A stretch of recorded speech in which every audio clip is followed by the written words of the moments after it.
जन्माला घाला काय पहिले तर ओबीसी जे अमरावतीत आले त्यांना माझा प्रश्न राहील की सिनियर मेंबर ऑफ पार्लमेंट आहे आणि सिनियर मेंबर ऑफ पार्लमेंट नी डेमोग्राफीवर बोलले पाहिजे की मुंबईमध्ये 10 ते 30% कसे वाढले, किती घुसपेटीय बाहेरून आले, कशा वेस्ट बेंगॉलमध्ये त्यांचे पर्सेंटेज वाढले, 200% आसाममध्ये कशा वाढला, तेलंगणामध्ये त्यांची संख्या कशी वाढली, आपले प्रत्येक दिल्लीमध्ये कसे वाढले, त्यांनी त्याच्यावर उत्तर द्यावं आणि मेंबर ऑफ पार्लमेंट डेमोग्राफीवर बोलावं.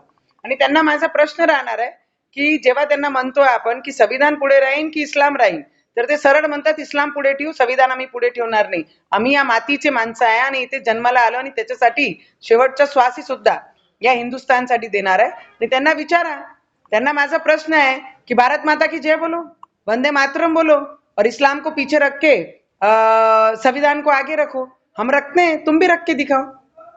आणि जास्त सल्ला द्यायचा नाही. ज्यांना 8-10 पोरं करायचे, 20 करायचे, 50 करायचे आहे, त्यांना असे लोकांना या देशातून काढून त्यांची सिटिझनशिप इथून काढून आणि त्यांच्या पार्टीचं जे पक्षाची परमिशन दिली तेही रद्द झाली पाहिजे. त्यांना पाकिस्तानमध्ये पाठवलं पाहिजे. पाकिस्तानी कसे भीक मागून राहिले आणि त्याच्यामध्ये यांनाही पाठवलं पाहिजे भीक मागण्यासाठी.